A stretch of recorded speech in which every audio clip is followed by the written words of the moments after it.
Okay, obviously a few things to touch on today. First, I want to just start with bowl preparation and kind of where we're at as a team. I really want to commend our players.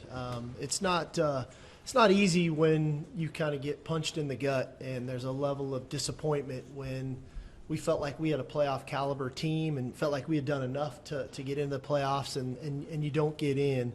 But man, a credit to our players and these guys' energy, intent in practice.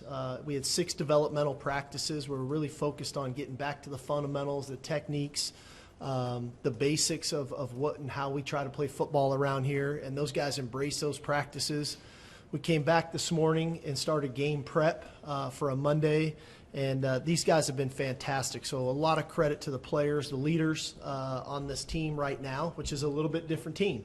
You know, we've got 65 scholarship players going into this game. You know, when you talk about 7 guys declaring for the NFL draft or so, you've got essentially 11 transfers with some guys that decided to leave during the season and guys now. And so when you look at that with 65 players, our practice has to adjust some too. And it feels a little bit more like an NFL type practice with the bodies that are out there. But I don't think that's unique to us. I think a lot of teams around the country are dealing with that. But I think we're more than equipped to do that, and it creates a great opportunity for a lot of individual players to show what they're capable of, to kind of springboard themselves into the 26 season, but also finish the 25 season. It's a great opportunity for our team. We've got different players stepping up into leadership roles, especially on the defensive side of the ball. A lot of the core on offense is back, which is great. So I'm excited for these guys, and a credit to them to rally in that locker room to get themselves ready to compete. And so we're excited about that. Obviously, from a staff perspective, we made some pretty significant changes. We started in the running back room, bringing on Jabbar Jalouk in replace of Chad Scott. And then on the defensive side of the ball, bringing in Will Muschamp in replacing, Pete Kwiatkowski and obviously Dwayne Akina. And the first thing I want to say is I can't thank PK, Coach Akina, and Coach Scott enough for their contribution to our football program and to this organization.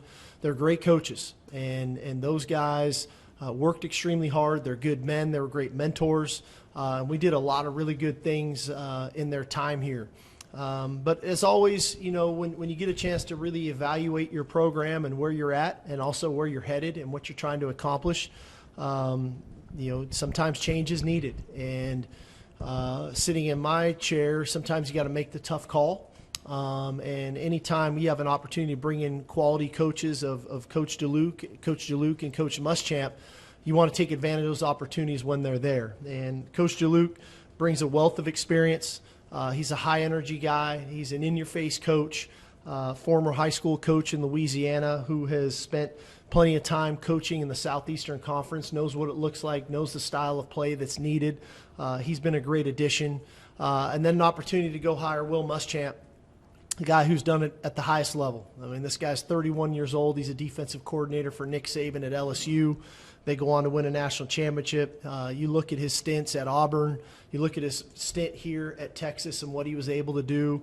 Obviously, his history in the Southeastern Conference and knowing what it takes in this conference, I think is something that is invaluable to us, even in his time over the past few years at Georgia and working with Coach Smart there and the great successes they've had not only as a team, but on the defensive side of the ball. And I just think his style of coaching, his style of play, and the way we're going to play defense is something that makes sense to me of what is needed in this conference. And so there have been great additions. Looking forward to them getting acclimated to who we are and what we'll do. Coach Jalouk will be coaching with us for the Citrus Bowl. Coach Muschamp will observe, but Coach Nansen will call the defense. I don't think that would be fair to Coach Muschamp to come in and call somebody else's defense, and we just don't have quite enough time to get that thing installed. So Coach Nansen will call it.